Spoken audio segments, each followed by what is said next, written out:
All right. I think we're live now. I think Yes, we're ready. sir. It's good. Man, we just watched 3 hours of NXT. Right. An awesome 3 hours of NXT. Can we just get that out of the way? Yeah, I mean, absolutely. I mean, holy hell, what a show. It was an amazing show. And they did what they should have done. They started off with the 6-man North American Championship ladder match. That's right. Just to go ahead and get the crowd pumped up, get them into it. I mean, really, not that crowd needed any enticing at all. Yeah, NXT crowds are always good crowds. Yeah, they're great. They are. And it's a whole different kind of audience than your mainstream WWE audience, really. Right. So I thought that, I just loved how it was all put together. I thought it was really cool. A lot of people talk about NXT as WWE's developmental territory, in which, I mean, I guess technically it is. Yeah.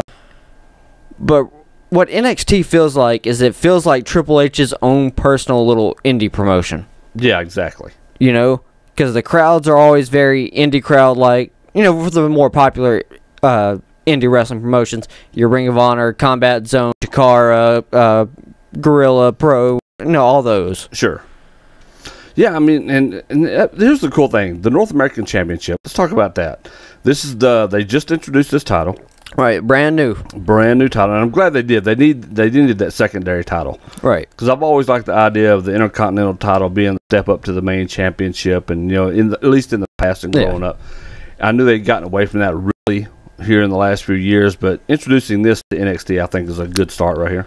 But my problem with it's not really a problem. It's just one of those things I don't really understand how they're going to pull this off. Because week in and week out, NXT is only a 1-hour episode. That's right. They normally get maybe 3 matches in per episode. Well, now you've got 4 titles that you're trying to promote. Yeah. What do you think would be the best way to go about doing this, where they're actually getting those titles out and about, getting them presented adequately? Well, I mean, I think like they have now. I love you got the women's title, the NXT title. Now you got the North American Championship. Plus the tag team titles. The tag titles. And those are the ones that need to be featured anyway on these shows like this. Right. And your goal as a performer, being in a developmental thing like NXT is, that's your goal anyway. Don't overcrowd it like they're going to do WrestleMania. I mean, I'm going to watch all 15,000 hours of WrestleMania tomorrow. Right. Just because I'm a wrestling fan, of course, and I'm going to watch it. But there's way too many triple threats and all that in their 4-man teams. I mean, they're just trying to get their talent as much exposure, especially on that platform and that stage, because this is what everyone works for all year long. And I agree with that. But again, that's why they do the battle royals. Yeah, but again, you didn't used to see that. But now they're oversaturating. I mean, now you don't hardly see that one-on-one match. Now, thankfully, we're getting the one-on-ones in our championships. Your main championships. Except for the tag team titles on SmackDown, you're getting right. And which I can handle that. And the Intercontinental title. That's right. So I had the U.S. title is the four-way. So there you go. But your 2 main male straps, your 2 female titles, and then your Raw Tag Team Championships. They're right. They're your singles. So, and those are fine, and I can handle that. But again, we see a lot of these. We see it more and more now, and even more matches. I mean, and I say that, but you look at WrestleMania 3, they had 11 matches on that card. 12 matches. Or it was 12. But again, but each match average time is 3.5 minutes. That's right. 4 minutes. Yeah, 5-minute matches, 7-minute matches, 3-minute matches. Some matches less than a minute. Exactly. Now that was the match itself, and not the entrances and all the grandeur that went along with that and the things in between. But I mean, even then, these guys had to be carried all the way out to the ring forever. They were in the Pontiac Dome in Detroit. Yeah. But yeah, rest in peace, Pontiac Silverdome. Yeah, exactly. But I really thought that this show was so good. All right, it's 5 matches over the course of 3 hours, and the pacing of it was never slow. But because it was 5 matches in 3 hours, each match got adequate time. Well, and that was going to be my point. Really, was the fact that everybody got a chance to really showcase what they can do. The stars who were there needed to be there. We even talked about Eric. We didn't see Eric Young on the show. Nope. And which is weird since how we've seen in the last few takeovers. But I thought the stars that they highlighted are the ones that needed to be highlighted. Right. I mean, they've built these stories over months, which is kind of what I like about the takeover specials. It's because they're not monthly. That's right. So you see these things progressing over a series of months. Or in the case of this Johnny Gargano-Tommaso Ciampa match, we've seen it building up for almost a full year. Well, exactly, and I think that's super important when you're talking about getting people to buy into your angles, and I think that's where a lot of the love of NXT comes from. Nothing's not rushed, and again, these angles are very well done. And of course, WWE has top-notch video package people. Oh yeah, like their video editing crew is by far one of the best out of any company I've seen. And that's NFL, NBA, NHL, whatever it might be. They put together a video package in a way that gets you caught up on the story from start to finish. Exactly. Without, the lulls in time and space and all that. That's right. But they get you caught up and they get you to buy in. Oh, yeah. Because they use music, they use maybe they shade the colors in the video package itself. Yeah. Doing their cuts and transitions the way they do. I mean, they set it up to play off your emotions. It has a really cool look to it, a really cool vibe, and that whole experience is what makes NXT so good. So let's talk about these matches. All right. North American Championship match, 6-man ladder match here. And here are your participants. You had, of course, Killian Dane. You had EC3, Lars Sullivan. You had Velveteen Dream, Adam Cole, baby. Love Adam Cole. Adam Cole, baby. And Ricochet. Well, that's my dude, though. So that's my dude. And this was pretty much set to be a really good match. Oh, yeah. The only thing was, how were they going to do this? They're having this huge ladder match. They did not disappoint. No, not at all. This match was so good, and to have it kick off the show was the right thing to do. The thing I was really curious about was to see how Ricochet would be in this match. Yeah. Because you've seen the other 5 participants before. Mm-hmm. You know the realm of their offense, that that they know what they're doing in the ring. Exactly. And they know how to tell a story. But also know that if you've never seen Ricochet perform before tonight, or maybe one time on NXT, if you look at his history in Japan or in Lucha Underground or wherever it might be, he does a lot of very athletic, acrobatic maneuvers. So what I was concerned about in this match was spacing. Yes. As far as having a safe amount of room to maneuver and do his offense or even his selling in the manner that he does. But I mean, everything was perfect tonight. No, and they did a good job. I mean, it was pretty awesome. I know I enjoyed it. I mean, he had the spot where he was climbing the ladder. Lars Sullivan grabs the other end of the ladder, starts tilting it over backwards.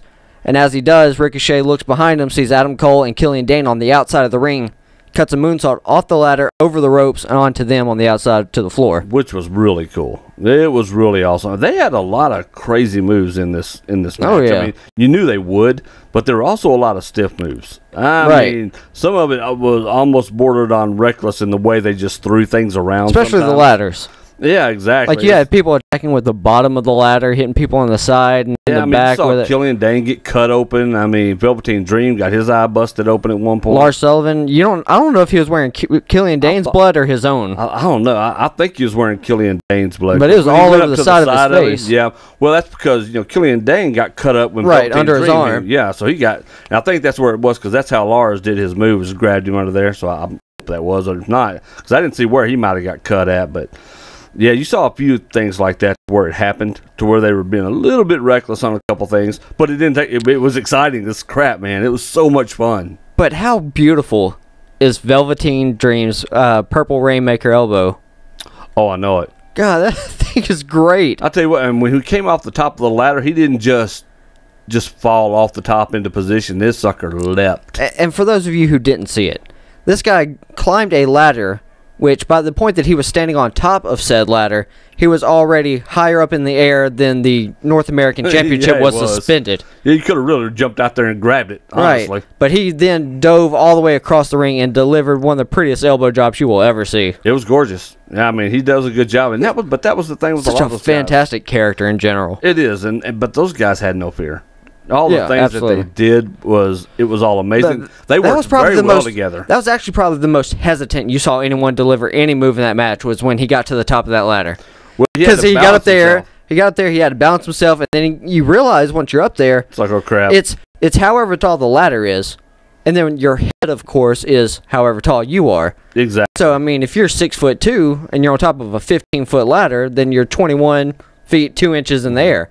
And for most people, I don't care who you That's are. a long way. With you. That right. messes with your mind just a little bit when you're up there doing And your opponent's on the ground, so you have to go all the way to the floor. Oh, yeah. Or at least the canvas of the ring. Exactly. And regardless, that jacks with you a little bit. And then you take into consideration how far the ring is off the actual ground itself. You can look down, you can see the crowd is lower than your target. And the thing is, when you're on that kind of stage, there ain't no backing out. No. When you're up there in front of 17,000 people, you got to go. You got to get to work, and they did. It was funny because Velveteen Dream had a few times there where he was stumbling around, slipped through the ladder. Yeah, that was when they had the ladder bridge set up between one ladder and the turnbuckle. That was him and Ricochet, wasn't it, up there on that? But I mean, really, overall, this match was so good. I mean, they told a great story with it. Absolutely. And I thought, Lars Sullivan got a lot of hate in the match. Every time it looked like he was going to do something. I mean, the Boo Birds were out in force, but I didn't think... People had their favorites in the match. And, they do. And the three resounding favorites in this match were Adam Cole, Ricochet, and Velveteen Dream. Exactly. They got the most cheers, bar none. Exactly. But I thought all these guys did a good job. Yeah, I mean... We were talking about Lars earlier when we were watching the show, how he looked like he's straight out from the 80s. Right, yeah, he looks like a classic old wrestling villain. That's right. Old school wrestling villain. I told you reminded me of those Russians back then, Yeah. When you had Khrushchev and all those guys. Well, the bright red trunks did him no favors. But didn't, in his facial structure and all that. But I mean... He's got the very long chin. Yeah, absolutely. But I thought, kudos to those guys. They did a hell of a job. They did two crazy ladder bridge spots side by side. Yeah, they did. Lars put EC3 through Velveteen Dream through a ladder. That's right. And then Killian Dane put Adam Cole through Ricochet through a ladder. Yeah, it was tough. That was tough. I mean, but good Lord. I mean, that's how you do it. I mean, but these guys have ambitions to be on the main roster. And they definitely did their part to get that proper attention. Yeah, and then of course, who takes the belt? Spoilers if you haven't seen it. Adam Cole, baby! That's right. There you go. And it was very well done. I mean, the whole match was very well done. Yeah. I can't say enough about it. It's just, it's one of those things where I'll definitely go back and watch it again next week. One thing that surprised me, though, in that match was I felt like EC3 didn't get as much offense in as I anticipated he would. He really didn't, did he? Like, he took a lot of stuff and made a lot of stuff look good. But when he did get his offense in, it kind of looked sloppy. Yeah. At times. I mean, there were some moves he did that looked great, don't get me wrong. But, like, some of the bigger moves in big-time spots when it was just, like, him and Adam Cole or him and Killian Dane or Lars Sullivan, whoever it might be, just the delivery on some of the stuff looked sloppy. Yeah, and when you had all three ladders in there at one point, it got really hard to move. And he took your old finisher. He did, didn't he? And he dropped that thing right at the beginning of the match. I was like, wait, what? What did he just do? I'm like, this is happening way too much here lately. First, we had freaking Elias. Elias took it. He took your most recent finisher. He took my recent one. And then now EC3 got my old one. Right. Good Lord. But at least Elias uses your finisher as a finisher. I know, that's true. EC3 just uses this move. Yeah, he just does it. Yeah, if you did it right, it could be his finisher, but I digress. So the winner of that match, Adam Cole, it was awesome. Sold for what later? Because this was his first. Right, he was booked in 2 matches tonight. Exactly, and this would affect how he would perform in the second match. His second match of the night, which would be, I think, third match. Yeah, it was third match on the card. So in between that, there was the NXT Women's Championship, which you had Ember Moon, who's the champion, versus Shayna. Is it Baszler? Baszler. I knew I was gonna mess that up. But she's from MMA World, right? But wow, what a good match that was. And it was weird because I had no expectations for this match. Yeah, I've seen Ember work several times since she debuted in NXT. Mm-hmm. She's a good worker. Yeah, she is. She is from top to bottom. But I didn't really know anything about Shayna Baszler because the last time they had their match, I think it was NXT Philadelphia, NXT Takeover Philadelphia. Like, I think I missed it. I don't know. Maybe I ran somewhere to get food or whatever. But I don't recall it in my head at all. And so I had no expectations for this match. And then they actually got out there. It's like, man, Shayna Baszler's a lot better than I thought. She surprised me. Now, there were times where I felt like she didn't sell long enough on certain things. Like things that maybe could have disoriented her or something. She could have like staggered around and turned and fed into the next move. Instead of taking a direct linear path to it. But once they started the arm sale, Right. When Ember Moon took her move, she was great with that. Dislocated. From there on out, I mean, she was perfect with the selling on it. You know, and we've seen people do like, you know, acting like they're like Alexa Bliss does thing where her elbow's dislocated because her elbow's hyperextendable. Well, Shayna Baszler, you know, was acting like her shoulder was out of place, and she went and rammed it into the turnbuckle post twice to she did the whole Mel Gibson lethal weapon thing, right? Pop it back in. It's pretty cool. Yeah, and she kept selling. I mean, it was really good. It works for her character because she comes from that world of MMA. Yes, she does, and it wasn't a predictable match where you just knew that she was going to win or that Ember Moon was going to win. Honestly, I liked Ember Moon's aggressiveness in the match because of what happened to her the last time. After she'd been attacked several times by Shayna. So it was good. I enjoyed the match. I was surprised that I enjoyed that match. And, of course, Shayna Baszler won her finish, the rear naked choke. But I also like that Ember Moon did not tap out. Exactly. She slowly passed out. She fought off that unconsciousness and started trying to escape from the move again before she finally fully gave out. Yeah, absolutely. So it's a good match. Well done. It was very well done. Good storytelling. Loved it. Then we have the NXT Tag Team Championship. Now, what they did was a quick backstory. They combined that with the Dusty Rhodes Tag Team Classic. Right, because whoever won the finals of the Tag Team Classic was going to take on the Undisputed Era at Takeover New Orleans. Exactly. So the story was that Undisputed Era would come in there and disrupt the finals of the Dusty Tag Team Classic because Bobby Fish, who is one half of the Undisputed Era's Tag Team Champions, because it's a 3-man group. That's right. So Bobby Fish suffered a knee injury, so he wasn't going to be able to wrestle at Takeover New Orleans. So they ran down there and attacked both teams. That way there couldn't be anyone to win the tournament. Therefore, they wouldn't have an opponent. Exactly. They have the night off, but that didn't what happened. They made it a 3-way, and they made it not only for the tag team titles, but for the Dusty Tag Team Classic. Right. So, which was cool. I'm glad they did that. And this is one of those things. It's a cool trophy. We were talking about that earlier, too. I thought it was a really cool trophy. I mean, I'm not a fan of the Andre the Giant Memorial Battle Royal trophy. It just looks like a big mustard man on top of there. And I love Andre the Giant. I just don't think the trophy looks good. But like they got Dusty's boots, you know. Yeah, it was like a really trophy awesome. Form of the boots, and then was it actual cup on top.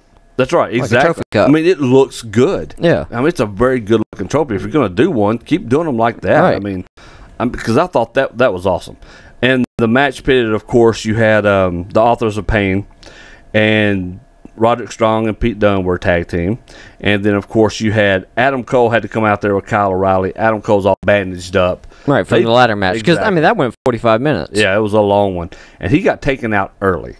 Well, which made sense. I was hoping it wouldn't because I like Adam Cole so much. I want to see him wrestle twice. But at the same time, you know. And he did get in a little bit of offense in there, just trying to break things up. Very, very early. Because they had this thing at the beginning where it was a schmoz all the way at the very beginning before they actually broke it into a tag match. Because they all just brawled for a good 10 minutes of that match. Yeah, they did. So, the beginning. And that's where Adam Cole got taken out, really.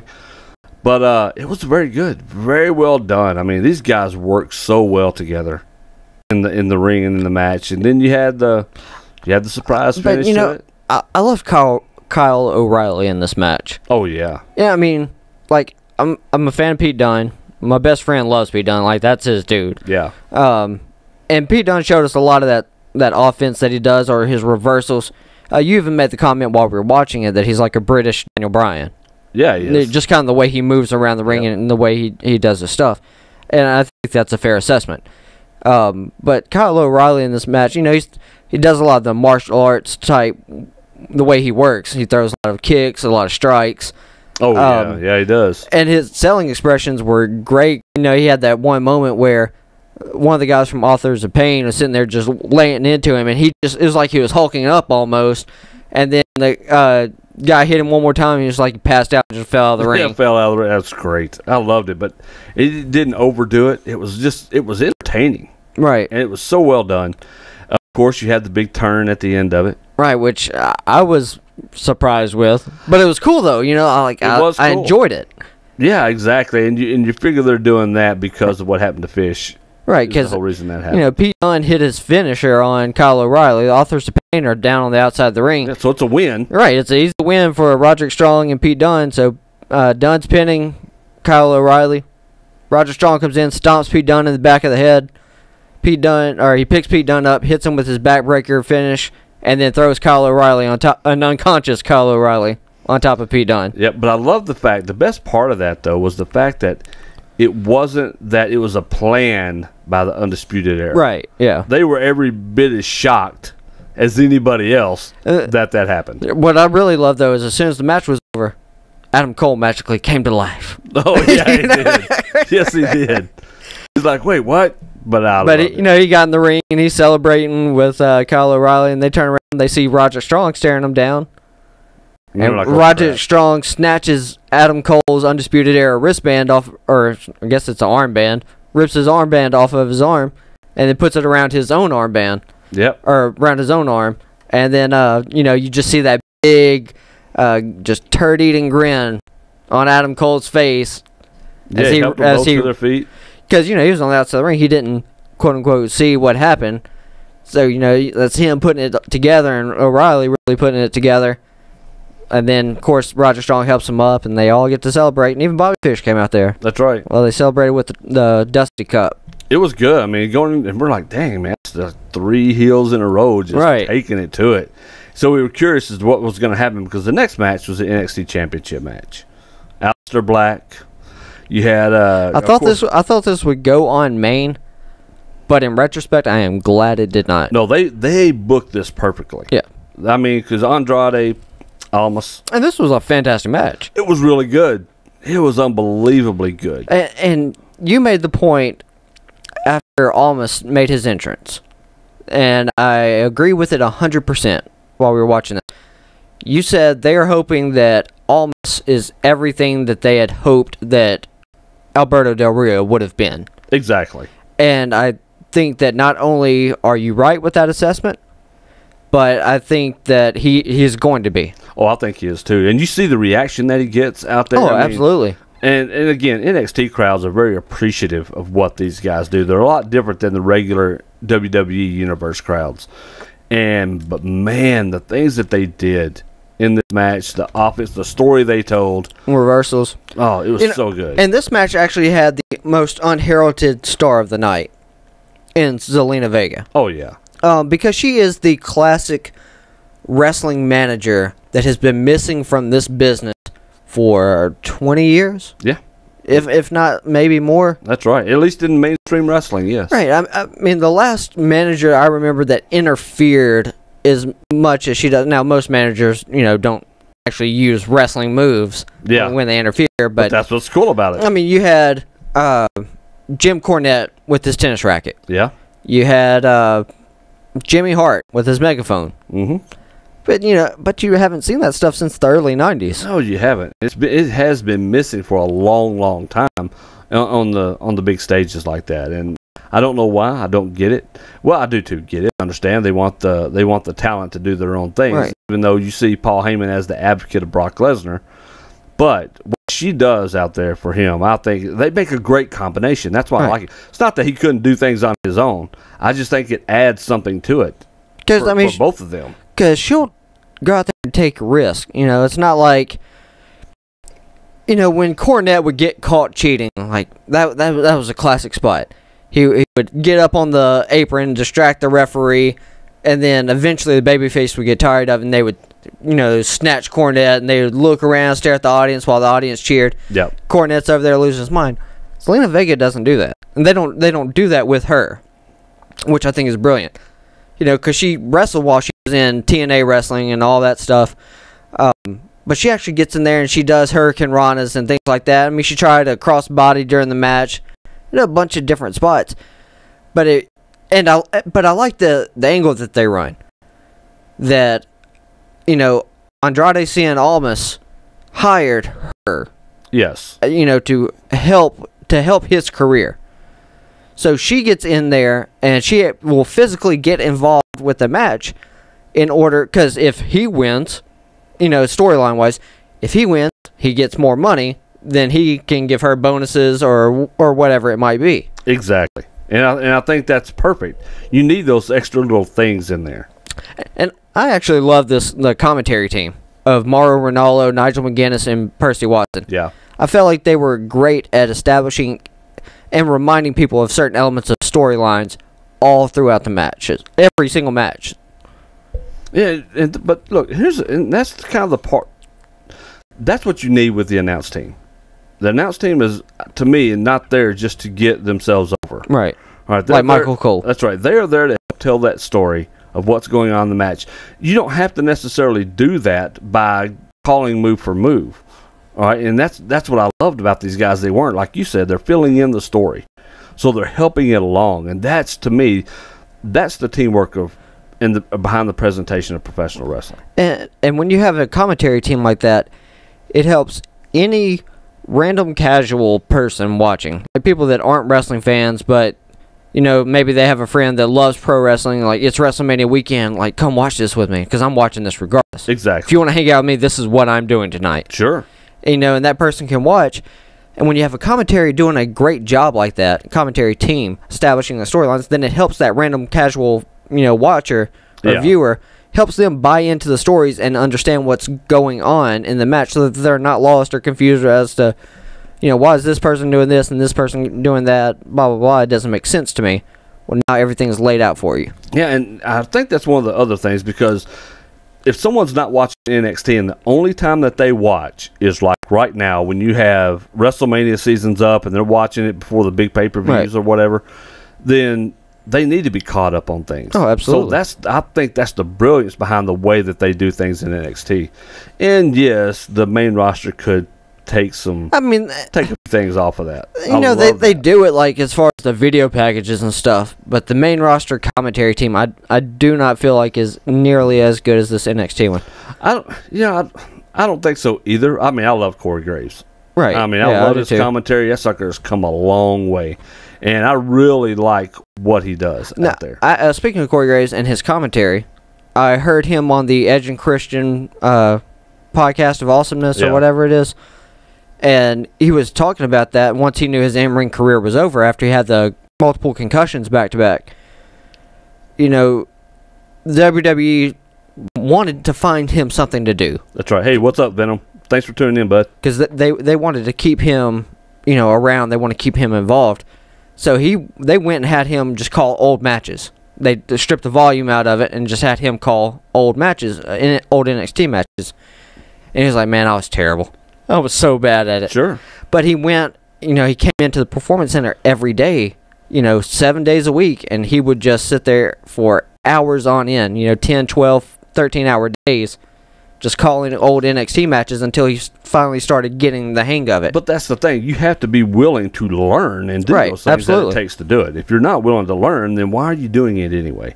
And that's always been my problem with wrestling, and even wrestling on the independents a lot of the time, is guys think, well, I know how to do this, and so I'm done. I've learned it, and you never stop learning. I don't care how long. You've got to continue to hone your craft, and I think you should. You should always want to be the very best at what you do, and that's what I loved about Corey Graves in talking about that. You're dedicating hours, and these guys that are on NXT, they do the same thing. Dude, yes, it was awesome. I mean, we were entertained for 3 hours during this show. I mean, it was so good. It was so good. I mean, and that's what me and JC have been talking about here, is just, when you're watching these things, these guys get all this time, then you can't help but stay, engaged in the show. Right. And, we've got a long show tomorrow with WrestleMania. When we're watching that one. A full 7 hours of show. That's right. You got the 2-hour kickoff show, which I'm sure will be just eating and stuff like that, and meeting and greeting and getting all the people in here. I don't know. It depends on who's in that Andre the Giant Memorial Battle Royal. Look, I'm going to watch it. And I want to see what NXT guys are there. Well, yeah, exactly. And then, of course, the Women's Battle Royal, just I want to see it. I want to see what they're going to do there. And, of course, you've got the Cruiserweight. That Cruiserweight Championship will be on that. Look, I have no problem with the Andre the Giant Memorial Battle Royal as a whole, just like as an idea, as a thing. But make it mean something. Well, that's my point. Like, if you win that match, parlay it into some kind of title shot. Whether it's a mid-card title or it's the top title on your respective show. Exactly. And I'm not saying you got to put that person over to win it, but at least give them a shot. Give them a chance to show that maybe that they can hang with your top stars on your program. Yeah, and Otherwise, what's the point of winning the Andre the Giant Memorial Battle Royal? Just say you did it? Okay, who cares? Well, that's like we talked about earlier. You know, you're just throwing people into the show is so big, and you have so many stars, and you don't have enough spots, so you're making these matches just to throw them in there. But if you're going to do it, then make the match mean something. Don't just do it for the match's sake. To me, it's like why they quit doing the King of the Ring. Because back in the day, you won the King of the Ring, it meant something. It meant you were you were about to be the next big thing. That's right. I mean, you can look at Bret Hart winning it. You can look at Owen Hart winning it. Stone Cold. Stone Cold. Triple H. Even though, if Triple H doesn't get in trouble, then we might have not even seen Austin's rise until probably a year after it did. Well, exactly. But the King of the Ring meant something, and then just in later years, it didn't matter anymore. You were just having people win it. Like, and no disrespect to William Regal, I think William Regal won it. That's sad that I can't remember at one point. Booker T won it, and it turned into Booker. Right. It turned into a comedy bit that I don't think was meant to be a comedy bit. All right, Venom asked us, what moments made you two guys jump out of your seat? What's yours? Ooh, jump out of my seat. What's the one that we were sitting here going, oh my God? I mean, it could have been any one of the umpteen thousand times Johnny Gargano or Tommaso Ciampa just hit each other with something really stiff. But actually, you know what? If it has to be one particular moment, it's got to be the powerbomb. That's mine too. I was about to say it has to be the powerbomb. Gargano powerbombing Tommaso Ciampa onto the concrete floor, because it's just a sickening thud. It's one of those that, if you have ever been in the wrestling business at all, and you've taken a powerbomb of any kind, whether it's in the ring, on the ground, wherever. Like, it hurts. I mean, so when you watch someone else take it on a concrete floor, you know what it feels like in general, and it makes you cringe. Well, it did me, because I did early in my wrestling career, I did a diamond cutter on a guy on a hardwood floor. Yeah. And it hurt me way worse than it did him. I thought I split my liver, my kidney, my whole back. I thought I was dying right there. It hurt so bad. And when he did that power bomb onto Ciampa, oh my God. And then, it wasn't like it was a driving power bomb. It wasn't from real. Right, because you even see Ciampa actually squatted down, so the fall is not as far. Exactly, but it's just a sickening thud. There's no give on concrete. Right, it's not. At all. So, I mean, that was one of the things where I was just like, oh my God. I mean, there were so many cool moves in there. They broke two crutches over each other's backs in that main event. Yeah. Oh, we didn't even talk about, I'm sorry, just to kind of draw this back a little bit, because we were talking about that Almas and Aleister Black. Yeah. I love the spot at the end where Zelina Vega, she goes to do the crossbody on Black. Black ducks under it. Andrade almost catches her, and then the timing of and then he spins around. When he spins around, Aleister Black's hitting him with Black Mass for the 1-2-3 and becoming the new NXT champion. So well timed right there. I mean, it was gorgeous. I mean, that was my oh crap moment all the way up until that powerbomb. And I always, that was a good one. Yeah, absolutely. I always forget about seeing Almas's, he does that backflip off the top rope, and it looks like he's going to do like a backflip into a double storm on his opponent, but his opponent rolls out of the way, and then he hits him with an extra backflip. Yeah. Or hits him with the moonsault that actually lands. I always forget about that he does that move, but every time he does, I'm like, yeah, that's a great move. It is, and like when we were talking about him, I guess we'll talk about that, but just a second. And Venom was talking about, I screamed during the Avalanche Gourd powerbomb. Yes. Which was amazing, right? That was really cool. And some of those you're looking at going, oh my, just dear heaven. I mean, it's crazy. All right, so let's finish up talking about Aleister Black, and we'll talk about this Gargano-Ciampa match real quick. Aleister Black, Andrade, Almas. Do you think Andrade's getting caught up, or they're just going to continue something here? Because now what happened in the main event with the unsanctioned match, I had my thoughts if they were going to get caught up what might have happened. Neither one of those turned out. So do you think they continue their feud? I mean, someone's getting caught up Monday night on Raw. That's what I'm thinking. It's happening. Like, there's no ifs, ands, or buts about it. Someone's getting caught up. Now, who it is, we don't know. But I think it would make sense if it's going to be someone like Andrade Cien Almas. But I also think with Drew McIntyre being back and ready to go, I mean, we saw him on the kickoff show. Yeah. For tonight's event. That's right. That if they call up Almas, you can also call McIntyre back up, because it's not like he hasn't been there before. It's not like he hasn't done it. So you can bring him onto whichever show that Almas goes onto, and you already have a feud set. It's a natural feud too that you don't have to force. I agree. I think so too. But with WWE's need of heels on the main roster on these shows, I would love to see Ciampa go. And the only reason because I love his character so much, how he portrays his character. Nothing was more prevalent than in this match tonight. The Sicilian Psychopath. Oh, I love that. That's the coolest moniker in the business right now. The Sicilian Psychopath. I'm like, oh my God. When I heard him say that, I was like, I love that. I turned to you. I love that name. That's awesome. But I think watching these guys and how they were able to sell that and sell their emotions in this match, and that's another thing it's an art form to me. And to watch these guys be able to do that and sell that match, not just with moves, but to be able to sell it with their eyes, with their facial expressions. I mean, especially right there at the end when Gargano broke the crutch and like he was going to stab. Right. I mean, Ciampa with it. I was like, oh, collected himself. God. And Tommaso's just like, like I'm going to give up. I mean, that whole series was excellent. And they built that match, I mean, just perfectly because you didn't know.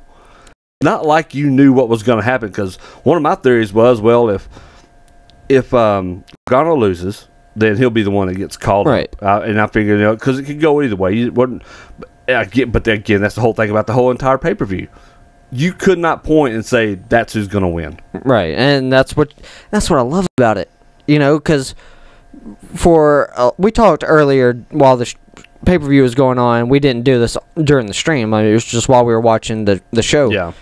We talked about the state of professional wrestling from the 90s and how it was so wildly popular, during the Attitude Era. Absolutely. And then it hit this lull in the early 2000s. I mean, really into 2011? About 2011. I would think it's safe to say there was a real good lull right there for the first 11 years of the new millennium. Oh, yeah. And then in 2011, that's when you start having that feud with CM Punk and John Cena. Yeah. And you get that pipe bomb promo and all that. And then CM Punk, ends up winning the championship. Of course, he's no longer under contract. And that was riveting because it actually got national media attention. Yes, it did. And I felt like that was really the turning point. Yeah, because he made an appearance at Comic-Con. Right, and that's what made WWE cool on a mainstream level again. And then you have the rise of Daniel Bryan. Oh yeah. Which was huge for the company. I actually got to be at that whole Occupy Raw movement thing because that was in Memphis, just 30 minutes up the road. So I actually got to be there for that, and it was one of those. There's a few moments in wrestling where you watch and you're like, this is a moment that's going to be remembered forever. Well, Venom says, I don't know how you guys feel. That match reminded me of when Triple H had that fight with HBK.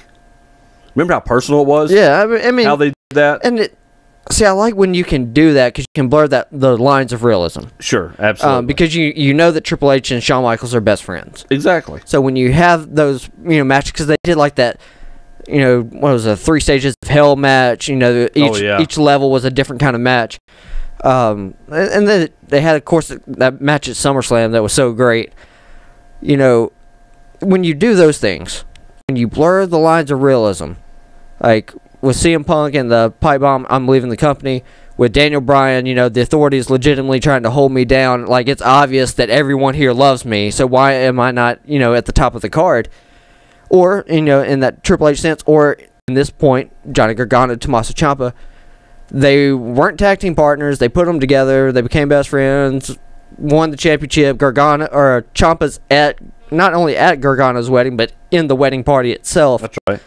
And then they lose a match in which Ciampa tears his ACL, then attacks Gargano, but then he's gone for a year because he tore his ACL during the match. And so you have no payoff on that feud until you have Johnny Gargano has this great feud with Andrade Cien Almas. Exactly. And then the blow-off is that, Ciampa's ready to go, so then you can actually rekindle this feud, and it's got just as much fire as it had in the first place, because people keep seeing, because WWE is smart about it, and they keep forcing all those video packages in your face. Yeah, and that's what I've missed about wrestling. How fired up was that crowd just to hate Tommaso Ciampa? Oh, my Lord. And what made it great to me was the fact that Ciampa had no entrance music. He had no music. He had no Tron. He had none of that little video board at the bottom where they walk out. He had none of that. And you hear people screaming out, F you, Ciampa. Oh, I know it. You know, and just, I mean, God awfully loud. Oh, yeah. I was like, oh, geez. And there's so many young kids around there. But when you got the crowd that they have, I mean, but that's how, to Ciampa's credit and to Gargano's credit, that's how much they loved and hated Ciampa for what he had done. They were so invested in it. Right. And that's how you know you got two great talents right there in Ciampa and Gargano. Exactly. When I became disenfranchised with wrestling a few years back, and I stopped watching it, you know, I left the business. I stopped watching it. I didn't care. I have, these last couple of years especially, have reignited that passion. And really watching NXT Takeover and the rise of some of these other guys coming on. And we're going to watch a lot of these guys that I love tomorrow. We're going to see AJ Styles and Shinsuke Nakamura, which is going to be epic. Right. It's going to be we're going to talk about these things tomorrow. We're going, and for you guys out there who are watching the stream, watching the video, and tuning in, we are going to have WrestleMania coverage like crazy tomorrow, before and after probably. Right. Not during. During we are watching. During we're just watching. But before and after we'll kind of get that. So if you want to tune in, give us who you think will, you know, who's going to win what matches tomorrow. We'd like to see your predictions. When are we going to do our pre-WrestleMania coverage? Well, I think we need to do it around 2 o'clock or so. Because we don't want to do it during the pre-show. Right. Pre-show's at 4. That's right. So we can do it between them because we spend about an hour because we're going to have to go through all the matches. We're going to have guests coming too. We are going to have guests coming. So should we move that to maybe 1:30? 1:30 to 2:30 Central Time? I think we should just do it. Let's just do it at 1. That way we can go ahead and get our coverage, right? Right. And then what we'll do is we got to set up because, look, we're going to have food here in the studio because that's what we're going to have to do because we're going to have the TV. I mean, it's 7 hours. Like, you got to have food. Yeah, you got to have food. So we'll do that, and we'll get everything set up. And so, yeah, tune in at 1 o'clock. Give us your thoughts and opinions on these matches. And then, because afterwards, we're going to talk about it because you know some things that are going to happen. There will be, in my opinion, some very predictable matches on the card. We know, and then there'll be some that aren't. I just think that there will be – I just think there's going to be some good stuff. I'm excited about tomorrow. I mean, it's my favorite weekend of the year. Outside of Christmas, my favorite weekend of the year. Man, the set photos for WrestleMania are awesome. That set looks amazing. Looks fantastic. It does. That's my favorite set to date. But this is what WWE does so well. I mean, people can talk about their booking all during the year. That's but fine. Usually at WrestleMania, they pay off a lot of things. You don't have to agree with. You know, there's some things you're not going to agree with. Right. But for the most part, you're going to enjoy WrestleMania week and WrestleMania weekend especially. It's always good and it's always entertaining. There'll be good stuff and I can't wait for it. I'm excited about it. But NXT TakeOver, I enjoyed it. Yeah, I enjoyed it so much. Like it always does, man. It delivers. You know, the first time I really paid attention to it, just hardcore paid attention to an NXT TakeOver, I think it was the NXT TakeOver before WrestleMania 2 years ago, I believe it was. Yeah, because Shinsuke Nakamura had that incredible match with Sami Zayn. Yeah. And that was Shinsuke's first match in NXT. That's right. And that was awesome. Or maybe that was 3 years ago. I think it was 2, though. But they had that great match, and then the next night, Sami Zayn's performing at WrestleMania, and then, of course, he goes onto the main roster on Monday night. True enough. Venom says, I have a bad feeling that AJ versus Shinsuke will not be a lot like WK9. Talking about Wrestle Kingdom. Right. And it shouldn't for a few reasons. One, they're both baby faces. Neither one of them's a heel. Of course, AJ doesn't have the whole Bullet Club thing going for him as far as a fallback gimmick to work on. Because in Wrestle Kingdom 9, they did the spot where AJ pulls out the pistol, acts like he's shooting it at Shinsuke. Then Shinsuke acts like he catches the bullet and then he swallows it and goes through him, whatever.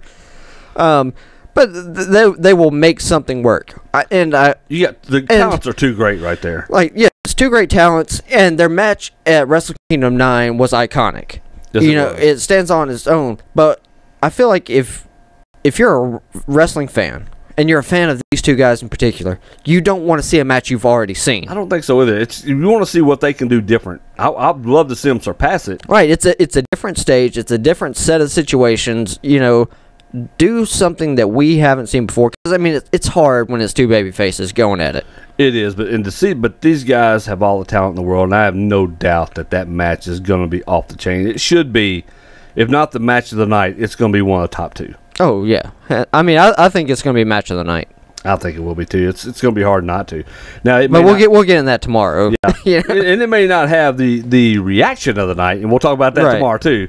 But I'm pretty sure. But I think me and you're on the same page of what that's going to be. Yeah. We'll talk about that tomorrow and see what it is. But yeah, so overall, NXT Takeover. What'd you think? Absolutely fantastic. It was amazing. Man, it was amazing. If 3-hour episodes of Raw could be like that, I would be okay with it. Well, yeah, exactly. But here's the thing, too. I'm glad you said that. This show was 3 hours, and we know that you have to get in your sponsors. That's just a necessary evil. It had to. We appreciate it, Venom. Hey, look, you're always welcome here, and please chime in anytime, man. We love everybody's opinions. I mean, we just do, dude. That's just one of the things, man. We enjoy it. And but to be able, if Raw could go for 3 hours, and 3 hours 15 minutes normally, right? And you know you have to take care of your sponsors. That's part of it. That is part of the thing that you're going to have to do. Absolutely. All right. That's just that, and I understand that, especially running a radio station. Yeah. You know you got to know how that works. You got to pay the bills. Exactly. I mean that's. But the problem is that, again, you still have plenty of time to offer great matches and good angles, and you put some things in there. Oh, and no, Aquafina does not sponsor the show. Aquafina's not sponsored the show. But Aquafina, if you want to sponsor the show, please feel free. We don't mind. But yeah, so I just think that Raw could do something better, because you look at SmackDown. SmackDown's only 2 hours, right? And it flows so much easier. And it's almost always a good show. I enjoy SmackDown.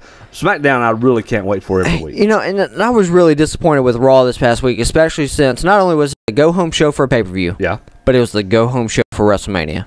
It was, and it really fell flat. It did. There was only a couple of spots on there I even enjoyed, and that's the problem. I mean, I'm a Miz fan now, so Miz is awesome. He is. I mean, he's been telling us this for years, but it turns out he actually is. I have fought the Miz bandwagon for so long, but that's just because he does his job so well. He does. He's just finally being recognized for it. He's one of those guys who, I mean, he's a career heel. Yes, sir. And he's way better at being a heel than he'll ever be being a babyface. Well, and that's, I mean, and I sympathize with that. I get that. Triple H is good at both, but he's a better heel. Exactly. Yeah. But Miz is a heel. Oh, he is. Randy Orton is a heel. I don't care what you say. Like you can have him as a babyface character and he'll get over because the RKO is just a damn cool move. That's right. But at the end of the day, he's a way better heel than he'll ever be a babyface. Exactly. And I think if you keep that up, then, I mean, they've got to move Randy Orton heel. I think the same thing with Bobby Roode, though. Yeah. Bobby Roode's another one of those guys. Yeah, he's a better heel. He's just, some people's mannerisms and just even their tone, their inflection and stuff just lends to being a certain way or not. Even if it's a character, it's just their body stature and how they hold themselves is like that. I mean, Venom, exactly. I mean, that's what we're talking. I mean, I agree. He says this may have been the worst Raw show before WrestleMania ever. Yeah, I'm with you, dude. True. I'm full tilt with you on that. I mean, it's just it's awful. It was just, I was like, man, I cannot believe this is the go home show. I expected something awesome to happen. Right, like there. you want to do something that is going to capture your audience's attention to make them want to tune in for WrestleMania. That's right. So, Venom, let me ask you. All right, who do you see from NXT, from watching NXT TakeOver tonight? And you heard me and JC give our opinions here, but who do you think could be called up to the main roster? And do you think we'll see that person at WrestleMania tomorrow, or will it be on Raw or SmackDown? Who do you think it is? Let me know, because I'd like to know your opinion on it as well. I mean, because it could be. I still think it's going to be probably Andrade. Yeah, but I'm hoping that if it is Andrade. Because I'm fine with that. If it is Andrade, I hope Drew McIntyre goes with him. I think it could very well be. What about Eric Young? I mean, they're doing the whole Sanity thing. Yeah. Like, if you do a storyline write-off for Sanity where they disband, I'm okay with it. Yeah. And Eric Young has the talent and the experience to be on the main roster. He does. Yeah. Oh, he definitely does. But you need to do. You don't just randomly bring Eric Young up to the main roster and not the rest of Sanity, or you disband Sanity, then bring Eric Young up to the roster. You have to complete your stories, and I think that's one of the things you look for when you're watching these things, to see who's going to come up and do that and make that jump. You look for the ending of stories. That's why we thought that Andrade and Venom agrees with us. That he could be one of those after watching that Aleister Black match with him tonight. That you thought, okay, well, I can see that. That's why I almost thought that Gargano could have lost, and you could have had a great feud between Aleister and Tommaso. Yeah, that would have been awesome. Cool. So a lot of cool stuff there. I mean, because Aleister Black's over, like his whole persona, the way he carries himself, the entrance music, the tattoos, his actual posture, like in the ring, his fighting style.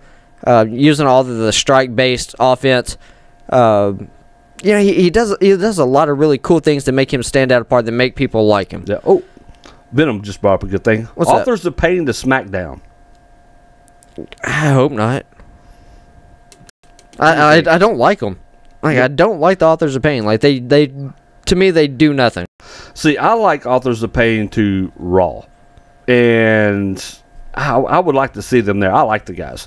But that's the problem with, I mean, it would make more sense to bring them to SmackDown because, you have the New Day on SmackDown, who's a face team. Yeah. You have the Bludgeon Brothers that are a heel team. You have the Usos that could really go either way because people like them so much that they could be faces, but they do heelish type things.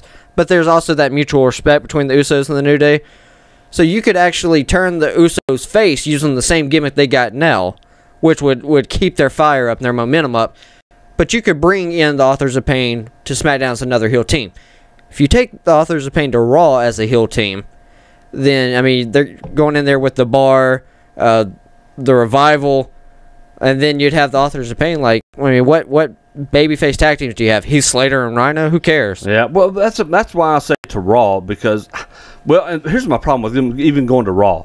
Raw does not do justice by their tag team. You've got Gallows and Anderson, who, outside of what WWE has done with them, is an incredible tag team. Absolutely. I mean, Anderson's one of the best. I mean, they have been tag team champions in WWE. Exactly. It's just, it was a very short, non-memorable reign. But those guys should be dominating. Yeah, absolutely. I mean, they are tag team specialists now. They should be dominating. Same thing with the Revival. I mean, SmackDown does nothing. And now you got Braun Strowman, who I love Braun Strowman.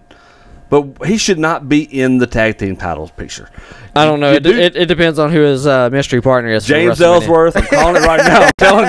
I'm telling you. Wait till James Ellsworth pops there, because everybody else is. Dude, if Ellsworth shows up, I will mark out. Because everybody else is talking about. I'm gonna lose my mind.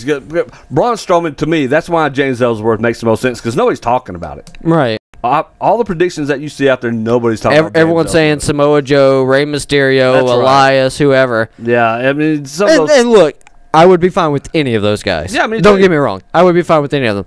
But if James Ellsworth shows up, I will probably literally crap my pants. That's right. That would be my pop of the night, probably. Yeah. Without a doubt. And it would honestly make sense. It wouldn't matter what AJ and Shinsuke did. As much as I'm looking forward to that match, exactly. It wouldn't matter what anyone else on that card did if James Ellsworth appeared as Braun Strowman's tag team partner. Yeah, and here's the thing. I mean, because Braun, to me, story-wise, it makes perfect sense. Yeah. Because Braun wants to prove he doesn't need anybody. Right. Who's the closest to nobody you could bring in? James Ellsworth. James Ellsworth. The guy that Braun Strowman made in the first place. Exactly. And how awesome would that be?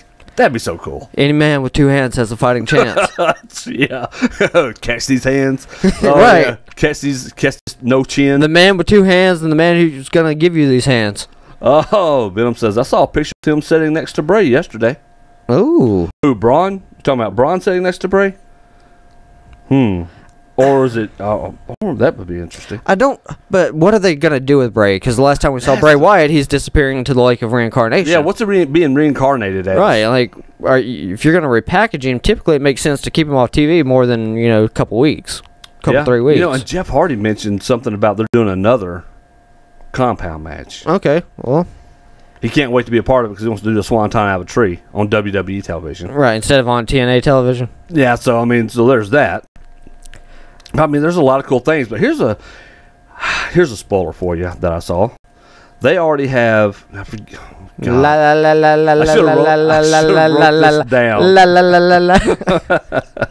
have wrote this down. But it's nothing that you're actually not going to give a crap about this spoiler. It's not any of your guys right there. But I have a lot of guys. Well, it's the tag team championships is what we're talking about here. Wait, which ones? The Raw ones? The Bar's already scheduled to defend their championships after WrestleMania. Well, that happens all the time. Now, that can change. That happens all the time. That can change, but it is a potential spoiler. Let's see, but think about it. Braun and Jeff join the Hardy compound match. That could actually be quite cool. That could actually be a lot of fun. I would hate it for the Hardys. You reminded me of something when you were talking about the bar. Because you said, it doesn't have to deal with my guys. But I love Cesaro. You do love Cesaro. I could care less about Sheamus. You do love the Swiss I love Superman. Cesaro. But you know what really made me start caring about Cesaro? When Cesaro won the Andre the Giant Memorial Battle Royal. The very first one. That is true, because it was impressive. But they did it in a storyline based way. You know, with his elimination, was he just straight muscled up Big Show and muscled him up and out of the ring. You know, you do stuff like that. Yeah, you make people care about it. You do incredible feats that people remember, then people retain it. But literally every Andre the Giant Memorial Battle Royal after that, they've done nothing to make anyone care about anybody in it. I hated last year's. Right, with Mojo? Oh, yeah. Yeah. Like, I mean, if Gronk had eliminated Mojo and Gronk had won it, then I'd care about Exactly. Exactly. That would have been a different story. But I'm not a Mojo fan. Right, like, Mojo, like, Gronk helped Mojo eliminate Jinder Mahal. Jinder Mahal did not even win the Andre the Giant Memorial Battle Royal at WrestleMania. He was the one who became champion. Yeah, exactly. It's a crazy world. Crazy wrestling world. That's what wrestling is, man. Make it mean something. That's right. If you're going to make us watch it, make it mean something. Exactly. All right, so tune in tomorrow at 1 o'clock. And if you miss it... 1 o'clock Central Standard Time. Central Standard Time. So if you miss it, it will be in our archives anyway. So you'll be able to watch it right here on Undefined Radio and on our Undefined Radio Twitch stream. I'm going to enjoy doing this whole video streaming thing. Cause like, this wrestling show is strictly for our streaming thing, what we're talking about right here. It's not going to be on our radio broadcast. It's going to be right here. We are going to cross some of our radio broadcast over, but we're going to have a lot of special content just for this channel because I think it's important to do that. Right. I mean, the hardest thing for us is we have the radio station. That's right. UndefinedRadio.com, for those of you who don't know. Yeah, exactly. Go check it out. But, you know, it's got a schedule. Everything, the schedule is very, you know, it's set. It is what it is.